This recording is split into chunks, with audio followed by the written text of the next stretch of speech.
Hey, this is Matt once again. We're about to another video. It's another paid request, this time for Bronson. Thank you so much for that. For those interested in requesting any type of videos, topic review, commentary, re-review, what have you, feel free to send it either directly to my PayPal or join my Patreon. Both links are down below in the info box. And this is for Mr. Mom, the 1983 film. Funny enough, the same year I was born.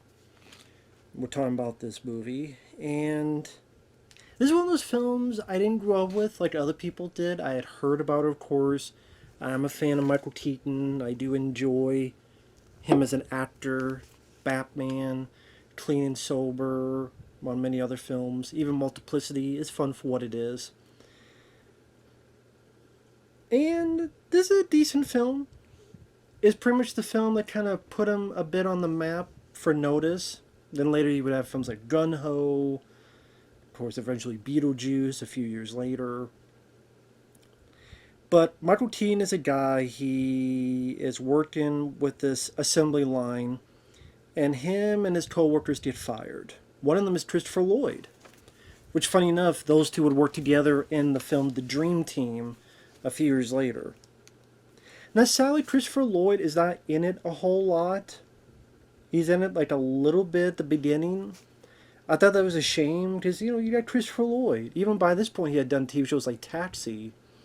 So, yeah, just would have been nice to see a lot more of him. But yeah, Michael Keaton, Lloyd, and another friend, they get fired by Jeffrey Tambor, which he's been in a lot of stuff. He had a bit role in City Slickers as, I think he was Billy Crystal's boss. Wasn't he in Saturday the 14th? He's been a lot of stuff. He's one of those guys that when you see his face, you go, I recognize him. So because he's fired, he's trying to look for a job, he can't find it. But his wife, played by Teri Garr, decides to go into the workforce and does find a job. Thus, Michael Keaton starts being Mr. Mom, taking care of their 3 kids.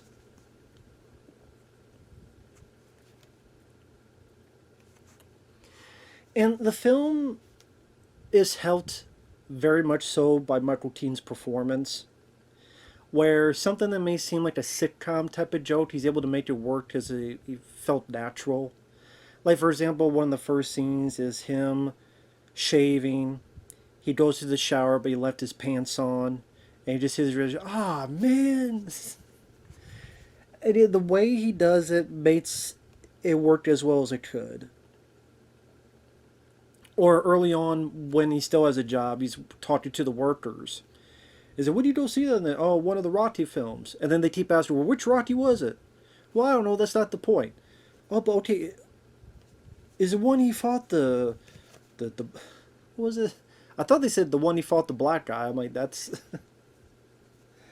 He's like, is this the one that his manager dead? Or is his manager alive? I think by this point there have been 3 Rocky films. Yeah, because Rocky 3 was 82. And then Rocky 4 was 85, so... I just thought that was a funny conversation about Rocky. And as he's being Mr. Mom, sort of the...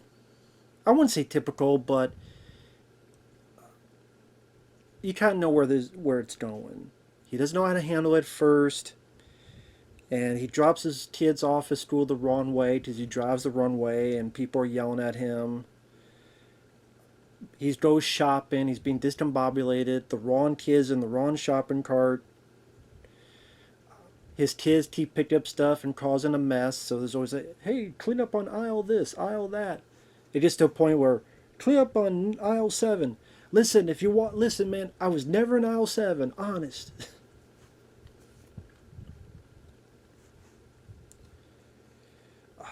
The vacuum cleaner is nicknamed Jaws, because when it's let loose, it just causes a ruckus. He tries to do the laundry a different way, but the whole washing machine goes apeshit. The vacuum explodes. And it's pretty much that for a good chunk of it. Where Teri Garr is doing better and better at the job. She's not able to see her kids as much, just like Michael Keaton at the beginning. Her manager's Martin Mull. Martin Mull's been in a lot of stuff. He was in Cutting Class with Brad Pitt. I think he was in Clue as Colonel Mustard. I think that was him. Let's see, he's been in a lot of stuff. There's a fun scene where he brings her home, and there's Michael Keaton with a chainsaw. He's like, huh? Yeah, I'm sorry, what do you say? And when he leaves, he's like, how about I trim that mustache of yours, Ron? He's like, no, it's okay.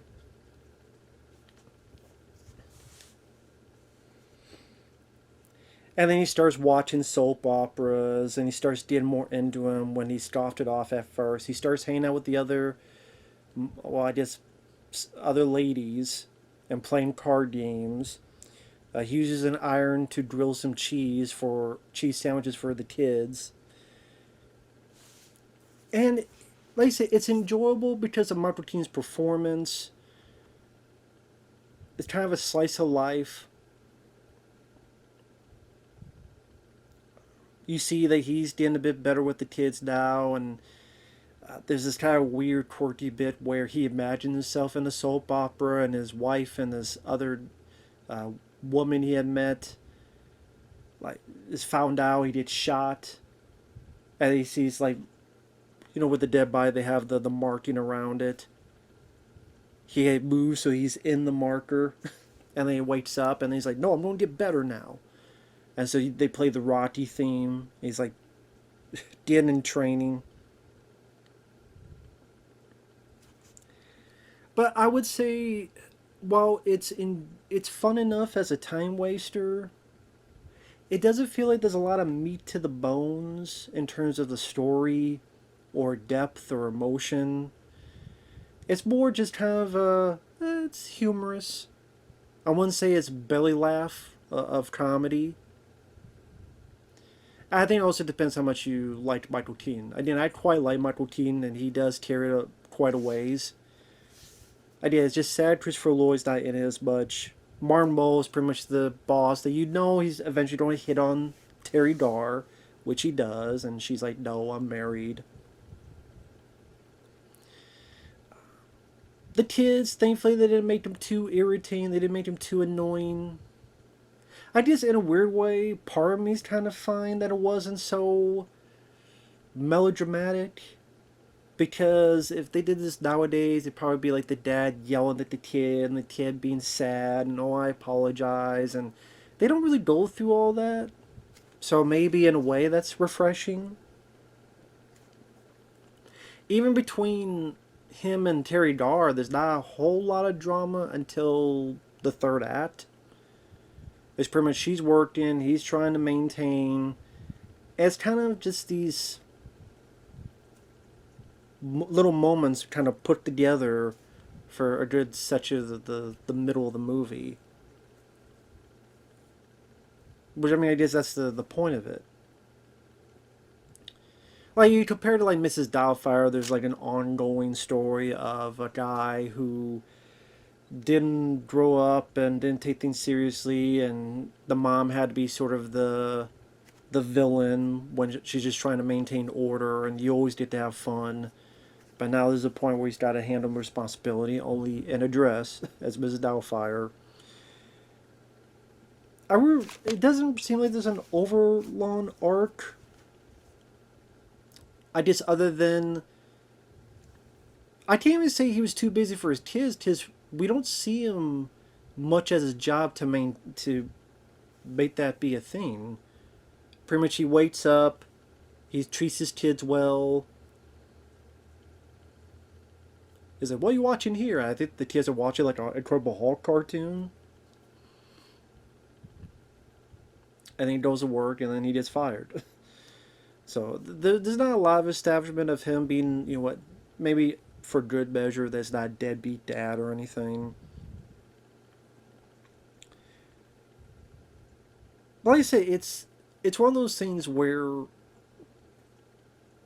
I wonder if you put this in another actor's hands, if it would have worked out as well. Whether it be, I'm trying to think who would have been comedic for 1983. I mean, I guess you could have. Maybe just the motif, the title itself. Nowadays, it seems like a plot that would be in a sitcom. And in a way, it kind of plays out as an overlong sitcom, in a way. Or a pilot for a sitcom. But at the same time, it's not bad either. I'm not trying to make it sound like it's bad. It's just, it's a fun enough time waster. It's not something that probably, I probably wouldn't pick this up. I don't even know it's on Blu-ray. It was fun. I know I've seen it once before, but I didn't remember anything about it.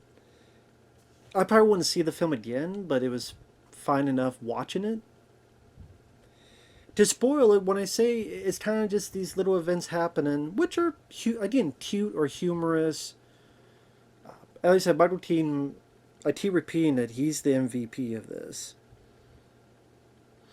Because when you get to the third act, it's around Halloween. She's got to go once again to work. He's like, hey, I remember you told me once. Pretty much, don't forget about your family. You have some time with your family as well. I guess that's really the only arc, is that he starts to feel how she was feeling. But again, we didn't really get enough at the beginning that she was really feeling that put down or that upset or that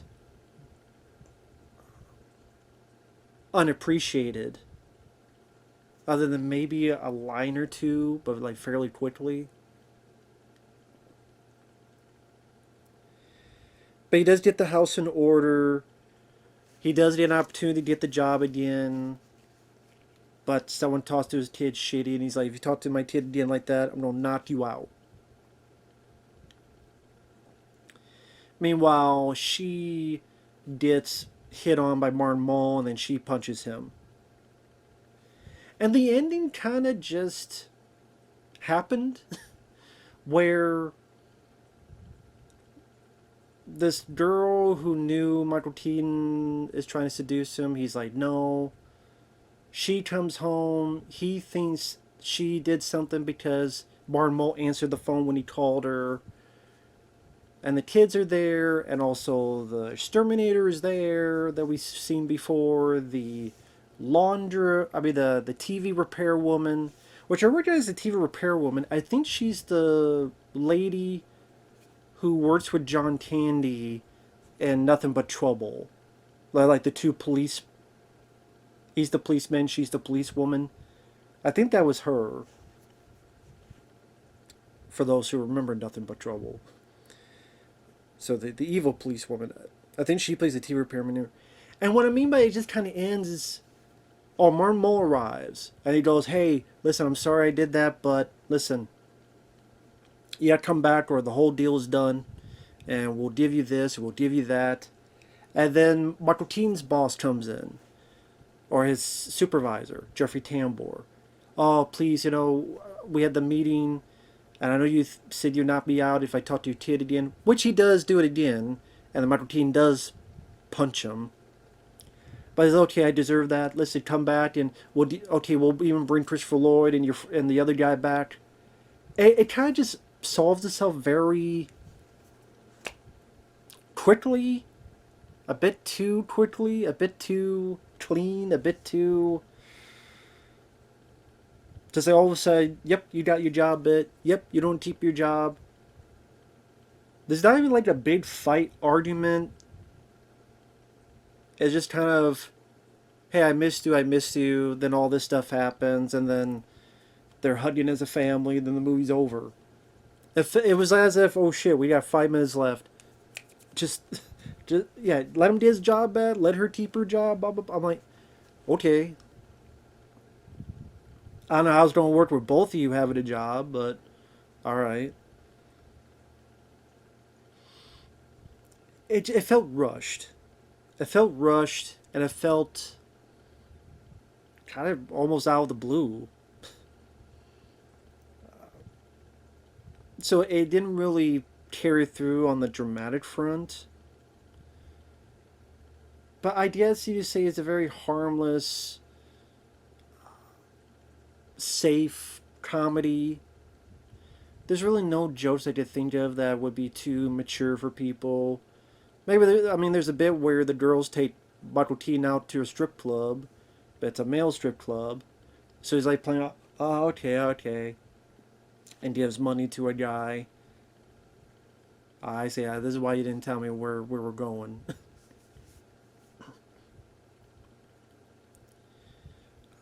It's one of those movies that if you see it on streaming, Tubi, whatever, you can watch it and it doesn't, you know, you get some smiles, maybe some chuckles out of it.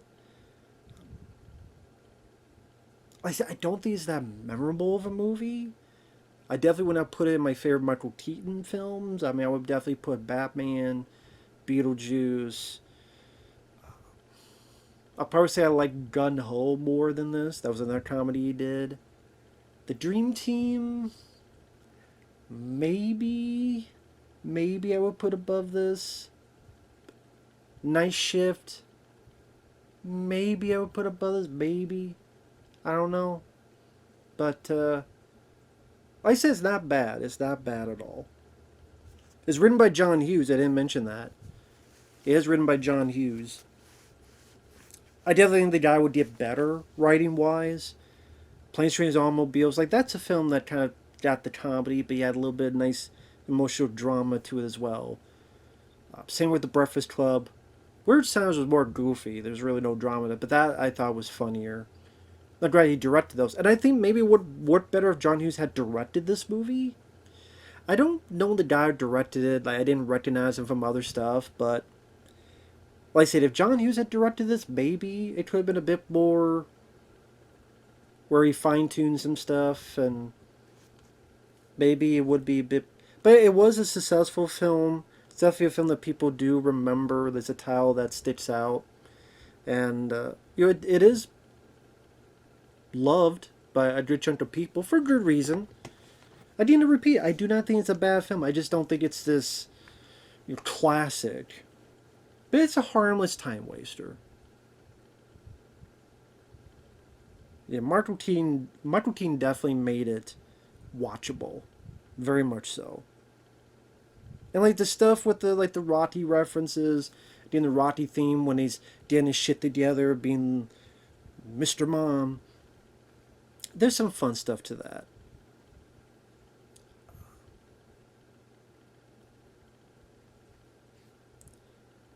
I guess in a way kind of like how I like Summer Rental with John Candy. Which also doesn't have any big dramatic arcs or anything. Just that one appealed to me a bit more. A lot would appeal to this film. And again, if you wonder what I'm doing, I'm looking on the phone. I want to see what this got box office wise, as well as IMDb.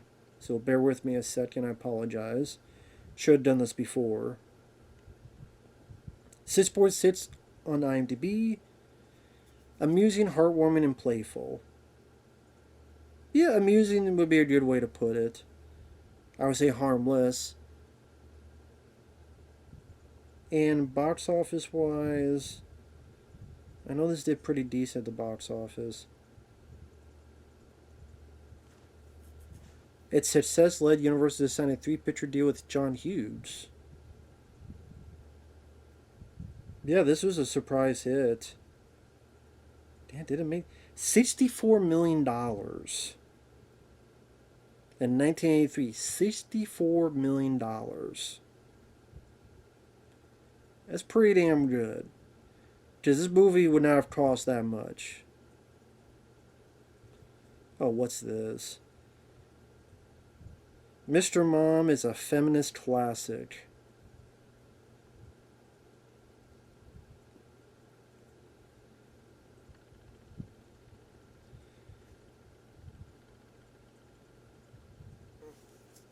At the time, layoffs in traditionally male U.S. workplaces, especially the auto industry, had landed innumerable men on their living room couches.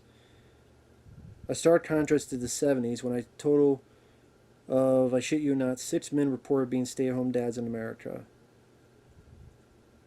Many wives had to head into the workplace themselves to help make ends meet, but also meant these men were forced to tackle domestic responsibilities previously foreign to them.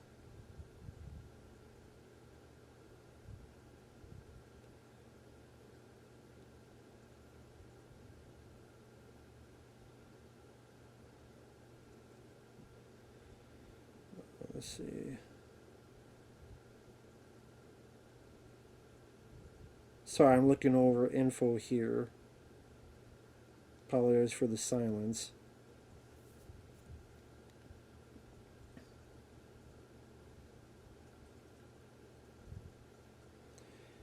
Oh, that's funny. Roger Ebert. People have been living through the basic idea for Mr. Mom for years. It's too bad this movie doesn't feel more like their lives and less like the pilot for a TV sitcom. Jesus. So, I didn't even know. Apparently, I was mimicking Roger Ebert at that point. Well, I got the glasses for it.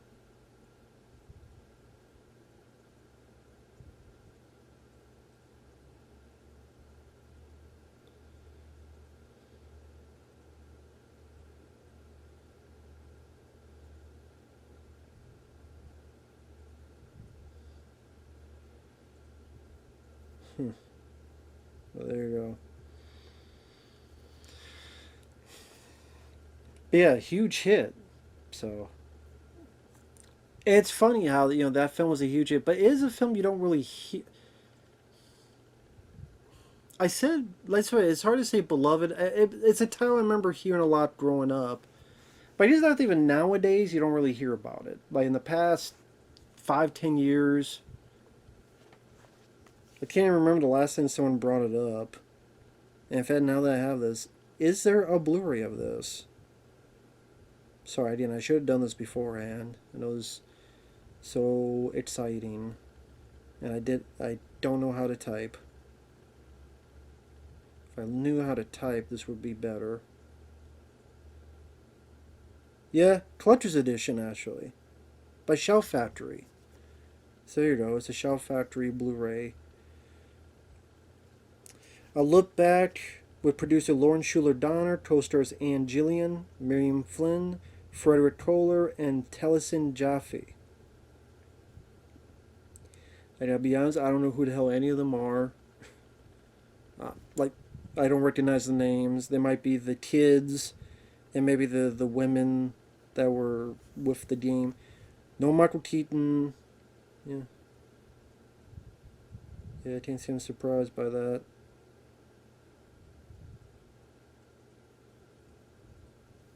There you go. So, with that said, thanks for watching. Take care, and we'll see you guys later. Bye-bye.